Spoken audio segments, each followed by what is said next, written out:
Mr. Batty, good morning. Good morning. I love your outfit, man. You peep? Care Bear? Yeah, man, the Care Bears. This I actually have a matching onesie with Mila. Oh, you're so cute. We're the most fucking adorable couple in the world. I'm so happy to be here. I also think that the picture that you guys posted this weekend as a family was like the cutest thing I've ever seen. Oh, the Sunday fun day? Yeah. Yeah, it was kind of fun. That was really fun. Mm-hmm. How much time do you guys spend in the nude on average? Man, if we could be naked all the time, we would, bro. Like, as soon as there's nobody else around but me and Mila, it's time to get all the clothes off. Have you thought of just starting an OnlyFans and just posting yourselves? Just naked, just doing regular shit? Yeah. Yeah, there's a couple that'd be fire. That would make some millions. Yeah, hopefully.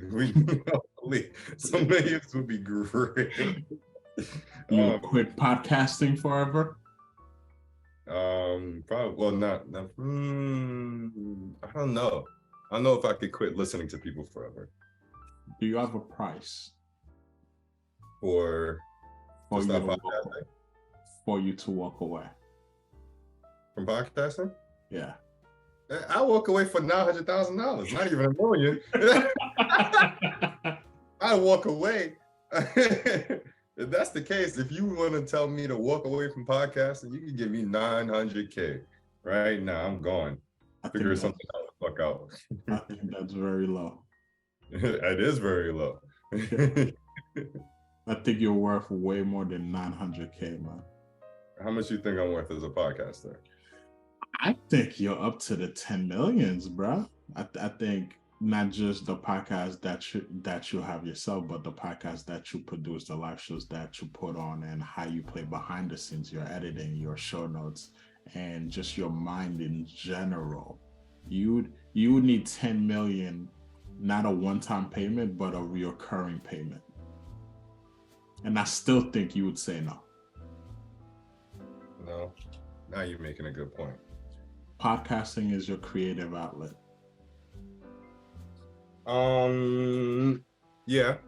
Yes. Podcast is one of the sources of my creative outlet. And I don't think you could let that go. It's gonna be hard to stop talking. It's mostly hard because I've learned you can learn so much because of podcasting, because I like to listen to people and observe people. So I have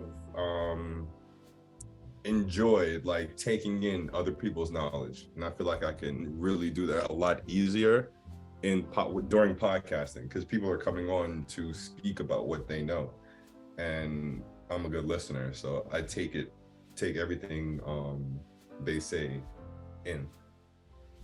Would you say that you are more of a teacher or more of a student? I am more of a student in that aspect, but I do feel like I'm a messenger.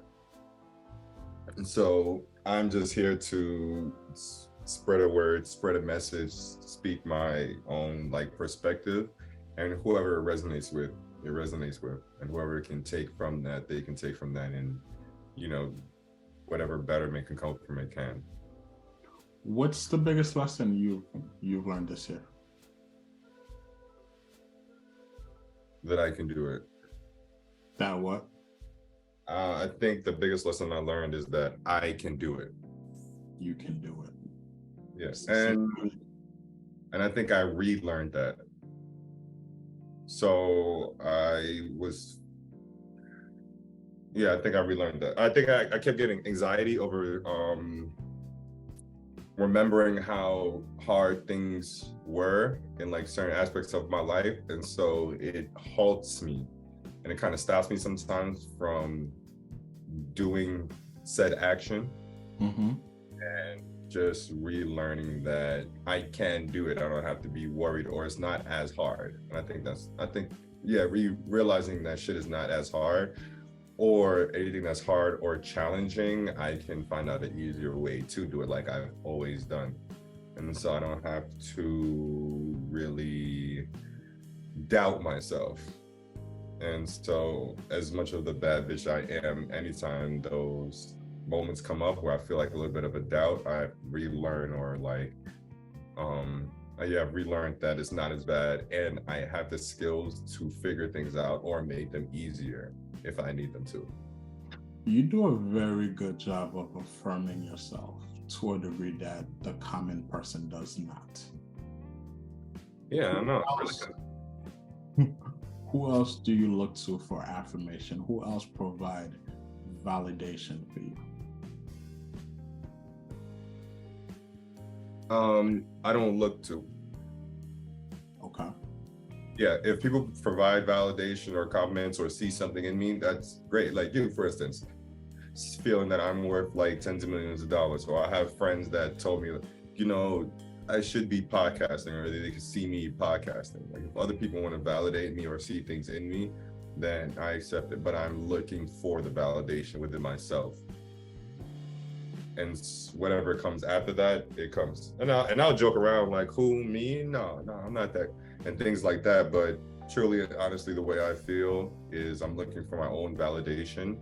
And if other people want to validate me, then that's great. And that also goes back into like me doing things myself. So I'm validating myself, rather than waiting for people to tell me like, oh, you're a great podcaster or a great boyfriend or all these things. I'd rather just be that. And if it comes to me, or if people recognize that, then that's cool. But also the other part of me is I'm so ambitious and hungry that I do feel deserving of validation and deserving of the things that I have done, because I put in the work for those things. So if people validate me, it's like, yeah, you should.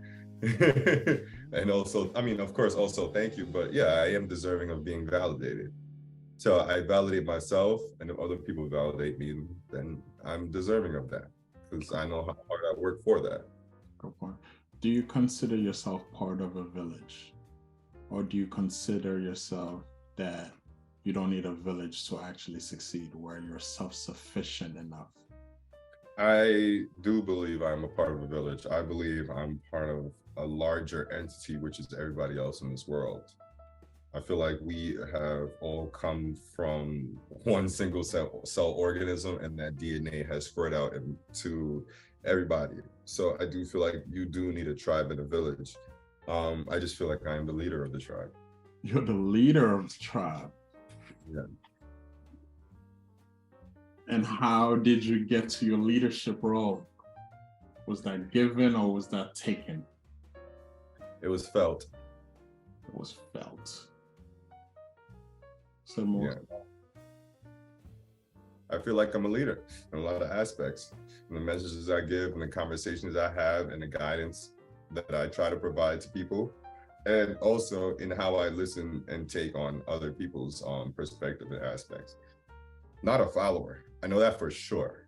I'm not a follower, and I'm also not like a supervisor that's just telling people what to do. I like to lead, which is by example, which is by showing, which is by togetherness. So I'm not a leader I'm walking around telling people how we're going to run this village.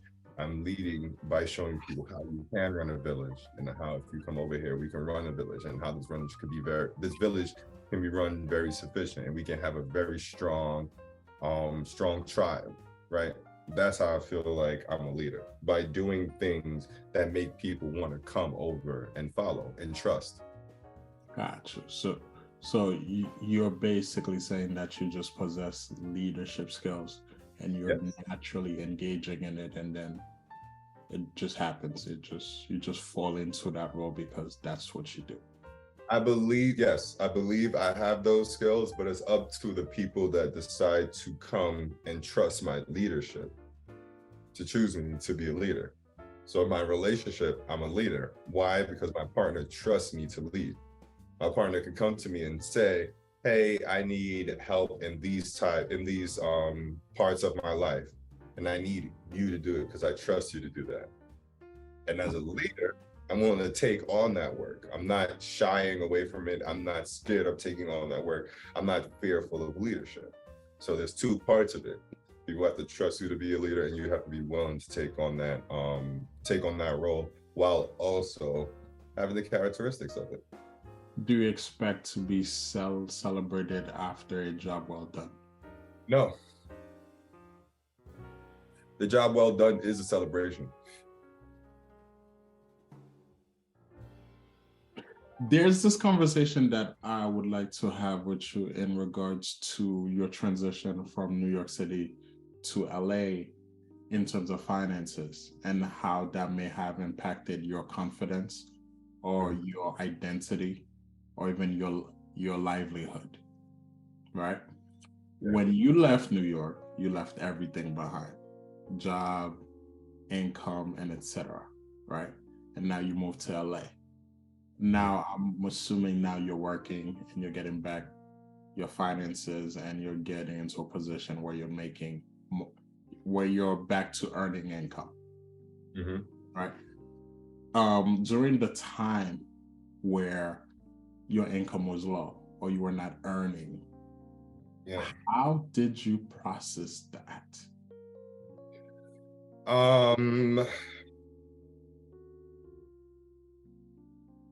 So I'm going to admit that it wasn't easy, because one of the things that does and have thrown me into a depression is finances. I always grew up poor, and then when I thought about my adult life also being in poverty, it was very stressful. And so when I think back that thoughts and that stress and strain on myself that I put on myself my senior year of high school gave me my first depression, even though I didn't know what it was. So now when I thought about it, I could kind of feel like the depression coming on when I realized like my finances were an issue, but then other people didn't make my finances an issue. So it's hard for me to take that on. So when it came to me moving to LA, even though that stress of feeling like I was going to be judged because of lack of finances wasn't there. So I didn't have that outside pressure. So all that was left was the pressure I could have put on myself. But I was surrounded by love and other things like that. And it's kind of funny because I didn't put that financial pressure on myself, because there was no outside pressure, but at the same time, because I've had love and like all these other things around me and had Mila even closer to me, it made me want to get my money back up, because I wanted to provide in this way. I was providing in all the other ways as a partner to her, and just as a person to myself, but I wanted to provide financially also. So lack of finances didn't affect me and like my confidence in who I am, but it did become number one priority. And so because at a time I was thinking about it, like usually this would stress me out to the point I'll go into a depression. And usually I'll feel this pressure, like I need to keep up, but I don't necessarily feel all those things. But I do feel like I do want to get back to the financial state that I once was in. So why do I still feel it so heavy, but it not feel like a strain or any pressure on me? And I realized it's because I'm just prioritizing it. And I prioritized it more than like my self-confidence. So more than like affirming myself, I was prioritizing my finances. Gotcha. And that's why it kind of felt like, oh, you may be putting the stresses on yourself, but not really stressing. It's like, no, it just became a priority to me more than anything else. As a Black man who's in a relationship, right? We tend to take on the responsibility about being the breadwinner and being the provider. With you not being able to do that at first, how did that affect your ego? And how did that affect or did it affect the way that you showed up in the relationship or how much space you took? No, it didn't. No, actually, it didn't affect my ego or my pride or anything like that. It just, um, I want to make sure I explain this correctly, because there are times where I just didn't. I wanted to be not necessarily the breadwinner, or but at least financially equal. Mm-hmm. And Financially equal. yeah, Mm-hmm. it wasn't. It didn't make me feel like less prideful, or it didn't make me feel. It didn't make me feel like I had less ego or more toxic, or my ego became like toxic. It Mm-hmm. literally made me go. So my girl's getting money. I need to go get some fucking money too. And so it was just like itching at me. But I have a have a lot of ambition, right? So, and it doesn't matter um what it is. It's just what I feel I want to be ambitious about. So if I am ambitious about finding my person, I'm going to work towards being that person, so I can find this person, I can be with them, they can be happy, and it's cool. That's what I'm working toward, because I'm ambitious about that. If I'm ambitious about getting my bread back up, I'm ambitious about that. So I really want, and it's like fiery within me, but it doesn't make me toxic. Gotcha, gotcha, Oh, gotcha. and so as I'm looking at, you might not have the money that you want right now, but you do have the time, right? So you can help out in a lot of other spaces. Which And leads to my next question, right? Now that you're making a very, very good income, right? And now that you have access to more finances, does that change your role within the household and the relationship? Do you no, take a step back from what you used to do before because now you can now financially provide, or does it continue?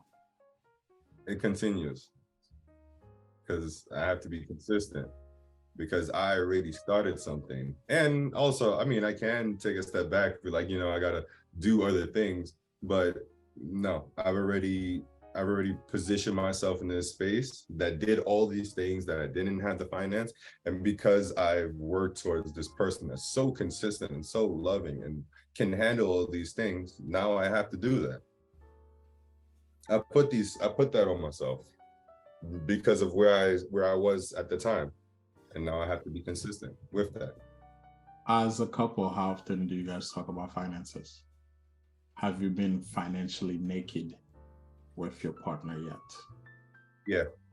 You pulled out the credit score, the loans, the bank accounts, the credit card debts, and all of that.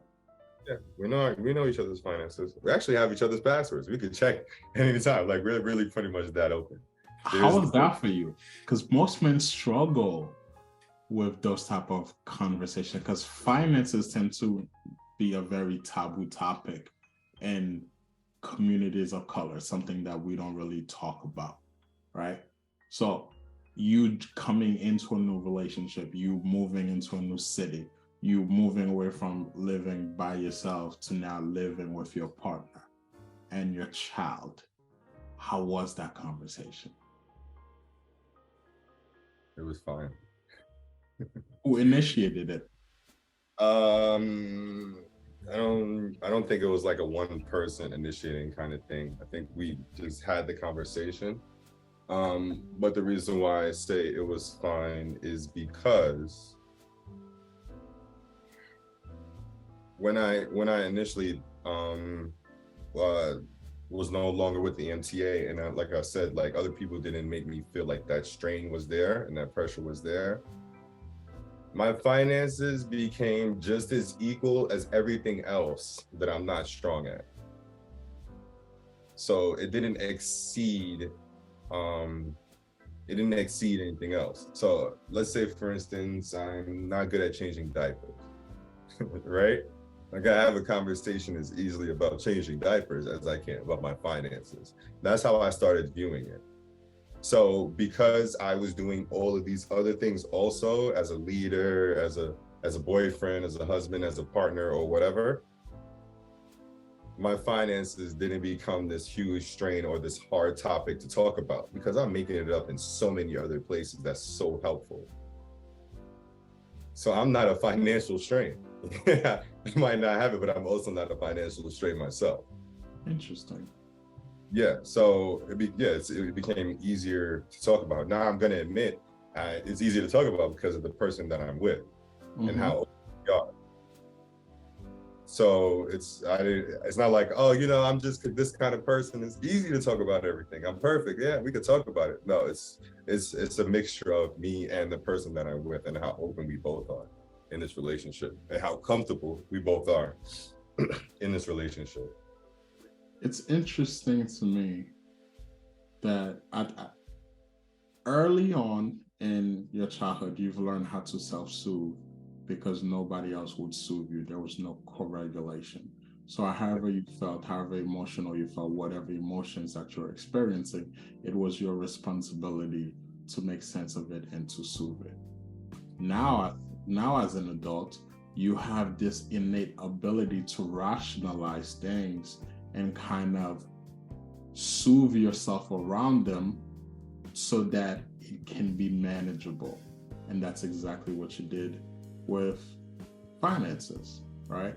Your lack of income, you were able to rationalize it, self-soothe it, and place it in relation to everything else that you're not great at, which then allow you to be able to talk about it and not allow it to become your identity. Yeah. But then another part of that is a big part of it is therapy, because I've realized that holding things in and not speaking about it, whether comfortable or not, has a negative effect on my body. So it's kind of like, if it's between me and you, it's gonna be you. So I'd rather say it and let's have this conversation than me not say it and it's only affecting me alone. What's your relationship with money? It's so much better. Really? It's so much better. Can you walk me through that, please? Funny enough, I always said during my 20s that if I had somebody to like guide me financially, I'd be in a much better place. And everything basically that I was learning was just trial and error. There was a lot of trial and error. But luckily I had a job that was like so financially stable and secure that I can make these like mistakes and fuck ups. But I always did feel like I should have been in a better position. And that was fought against I fought that thought with the thought of, I'm having experiences and I can, I could put a dollar against each other. Like, oh, maybe should have saved this dollar here, or when I spent this dollar here. But when I spent this dollar, I also gained experiences from that. So that has a whole different type of value. And that made me feel a lot better about like the financial position that I was in. Also, on top of that, I didn't have the debt that my friends had that went to college. So like yeah. I did rub it in. So I did feel like I could have been in a better position financially if I were only just to think about how much money I spent in comparison to how much money I saved. But the experiences I got and the places I've seen from spending that money is invaluable. Like, so as I got older, one time I was listening to a Good Moms episode, and it was talking to this chick, I forgot her name. But anyway, they were talking about money, and she was like, she was talking about her relationship with money and how, you can say good things to your money and you can ask for money and that there's nothing wrong with that. And that just really it honestly just resonated with me and clicked in my head. It made me think, why would I like feel bad about spending money or having money or where I am. Like it's always gonna come and go. Or maybe I could just feel good about it and just continue to have a good relationship with money. And then when it comes time to use it, maybe I'll have a better decision making because our relationship is better. Or you're a And so, spender or a saver. am I a spender or a saver? Yeah. Spender. I'm a selective spender though. Selective. Very selective spender. Like I literally spend a lot of times specifically for an experience.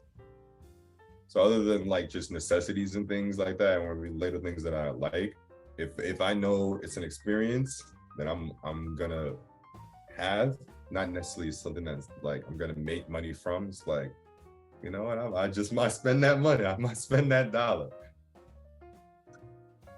Do you find it more difficult to spend on yourself or to spend on other people?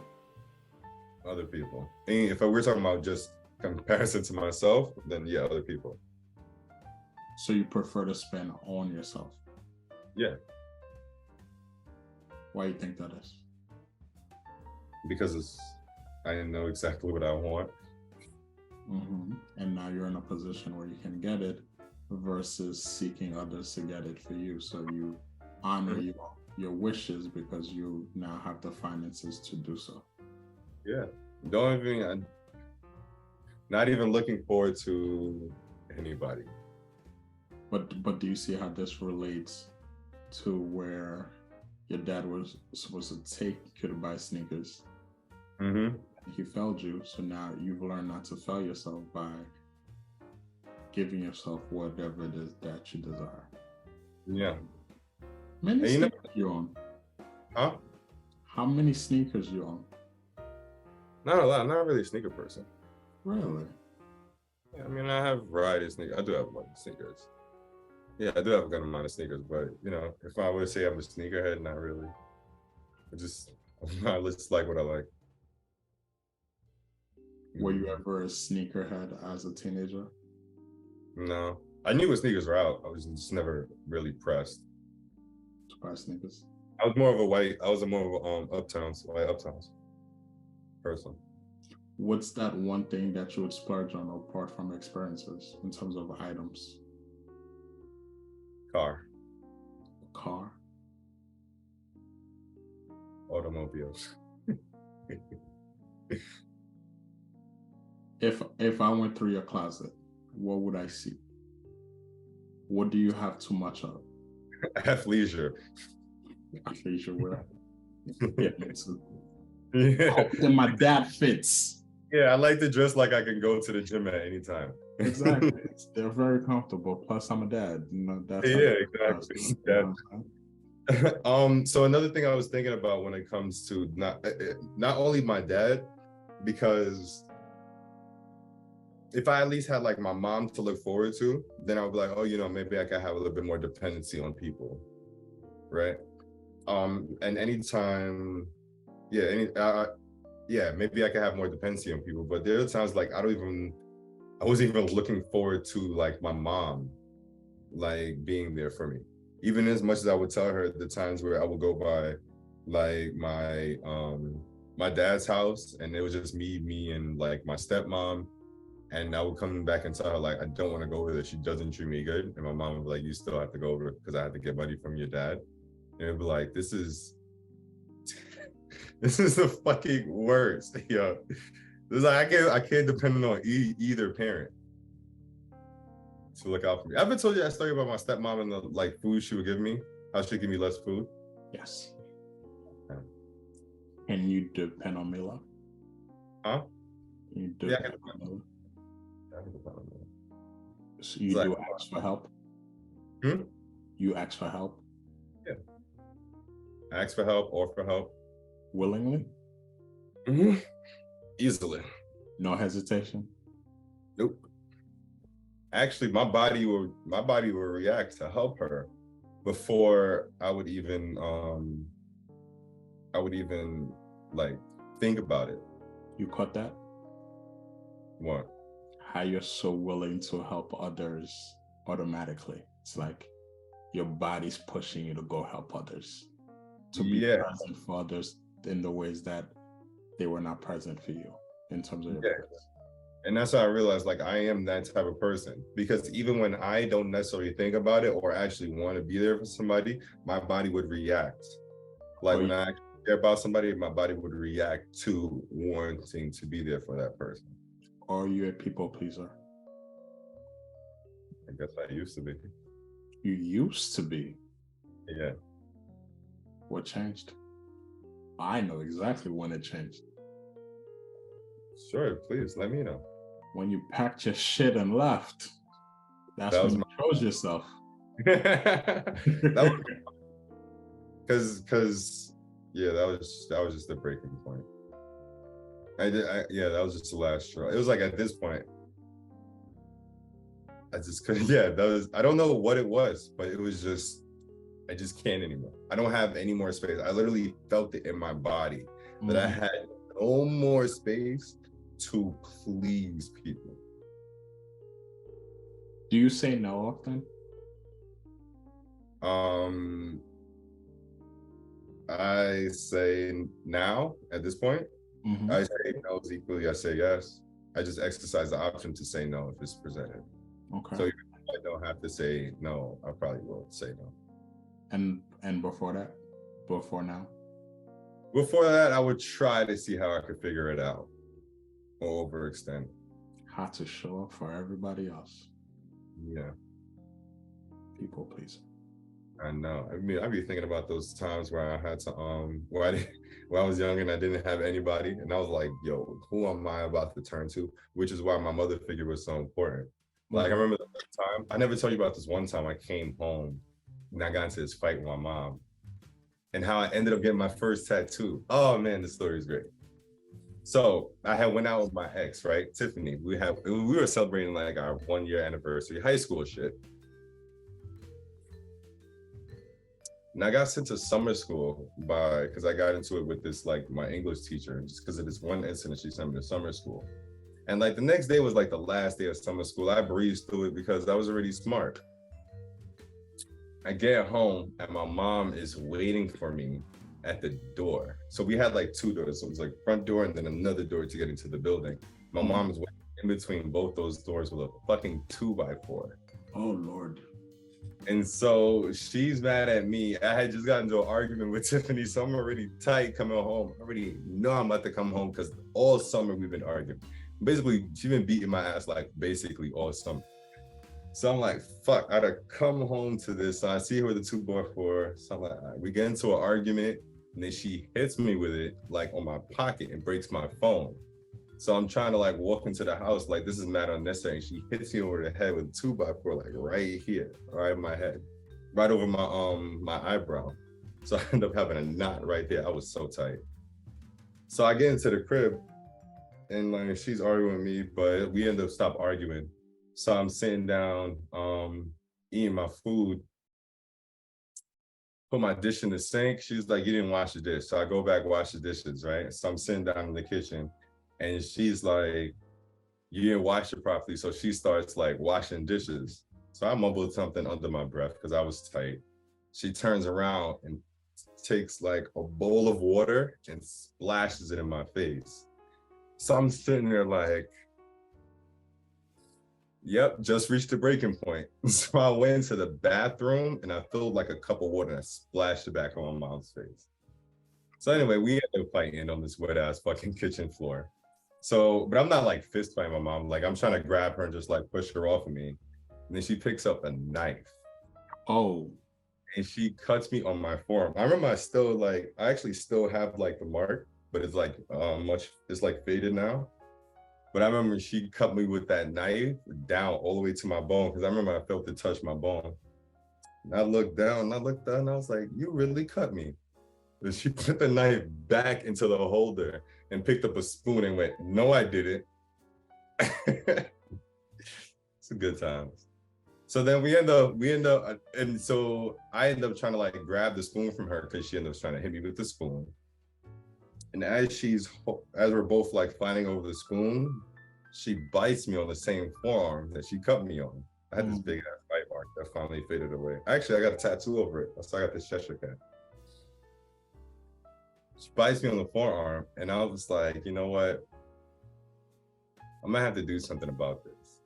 So I ended up biting her on her shoulder so hard so she could stop biting me, and she could also let me go. So now we're both sitting there with bite marks, with deep ass wounded bite marks, and I got a cut on my arm. And all I could think about is, damn, I don't have no phone to call anybody. I don't know where the fuck I'm about to go tonight.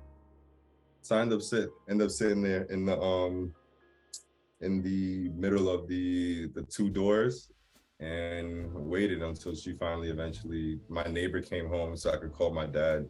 My dad came and got me. And then my mom got a tattoo over that bite mark. And that's how I ended up getting my first tattoo. Right after.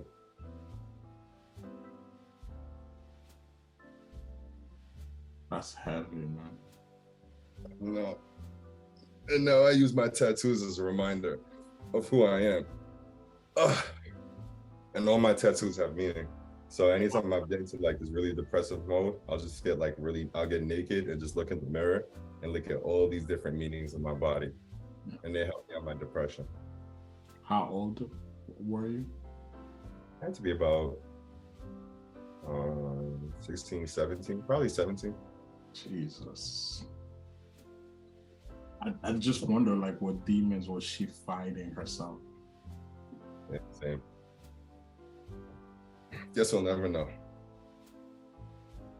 Hopefully one day. Somebody might find out. How do you now feel after telling that story? Oh, I feel fine. I've been telling that story for a while now. I'm telling the story for years. I told that story right after it happened. Really? Mm-hmm. That story no longer affects you, makes you feel heavy, makes you feel sad. No, I just had it used to.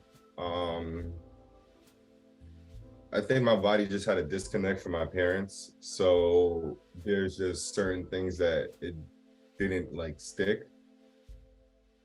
So when we would fight or things like that, that just felt normal because I didn't feel like I ever had like some type of connection. Honestly, I just rationalized in my head growing up by telling myself that these probably aren't my real parents and that I got switched at birth.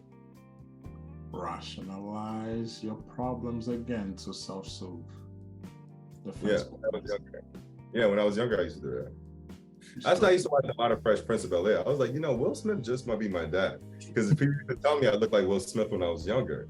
So I was like, maybe Will Smith is my dad. And they picked me up somewhere. Just maybe. So I used to watch a lot of Fresh Prince of Bel-Air. Interesting. Yeah. So you've learned to disassociate from your own experiences, from your own home life, in order to make sense of what's happening and in a way to care for your own self. Yeah. Did you have an alter ego at some point? No, I had a bunch of me. You had a what? A bunch of me. A bunch of you. Yeah. Makes sense. Yeah. Which Orlando was your favorite? Me. I walked right into this one, huh?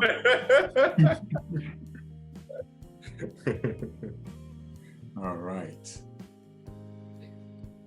I'm definitely ordering you to engage in some body movements this week. Let's get you outside. Let's get you into the sunlight. Let's get you to exercise, because I know you haven't been working out like you used to, and that was your self-care.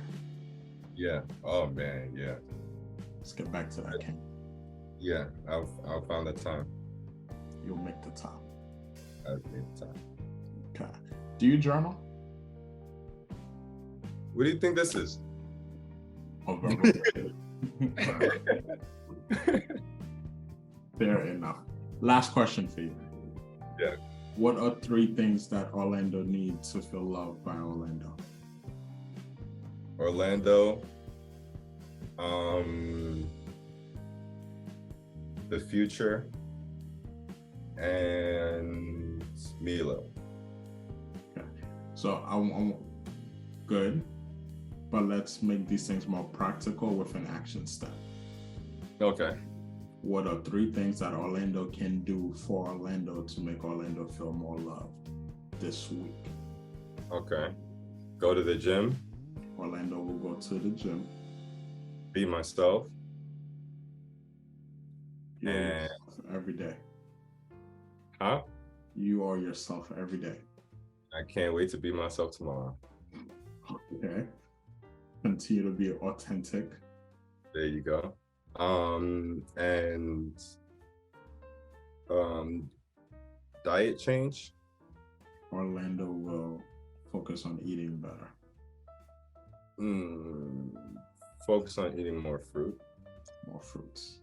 And those 3 things are going to feel Orlando loved and supported by Orlando. Yeah. Nice. All right. Any questions or comments before we end? Have you seen The Universe on Netflix? Narrated by Morgan Freeman.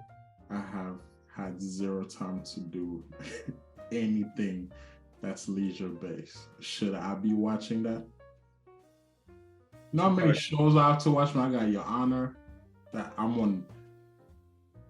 I gotta finish Snowfall, Lotus, something. Now, The Universe. You need to watch Our Universe on Netflix, and you need to watch The Midnight Gospel. Those are the 2 shows you need to watch currently. Those shows can wait. Trust me on that. These 2 shows you should watch. Okay. I will trust you on that, sir. All right. Well, you have a beautiful week. Make sure you live up to your expectations by doing exactly what is needed for Orlando to feel loved this week. Give your daughter and Mila a hug for your boy. And I will see you. Can I tell you something real quick? Oh man, this is great news. We had a hug in the crib. We had a what? A hug off between me, Mila, and Luna. It was the most fucking adorable shit in the fucking world, right? Because we have this thing where we have to do 12 hugs a day, right? To like be that's what your body needs. 12 hugs a day, right? So I gave Luna a hug, or randomly she asked me like, can she get a hug, right? So she had a hug off and she gave me like 15 hugs. So then Mila gave me 16 hugs. So Luna challenged that and gave me a grand spanking 35 hugs. Oh, wow. It was great. It was the most adorable shit in the world. You should have seen it. Little Orlando's being healed in so many ways, huh? It was great. Yeah, I am. Excellent. All right, brother. Be good, be great. See you next week. Perfect. Mac out.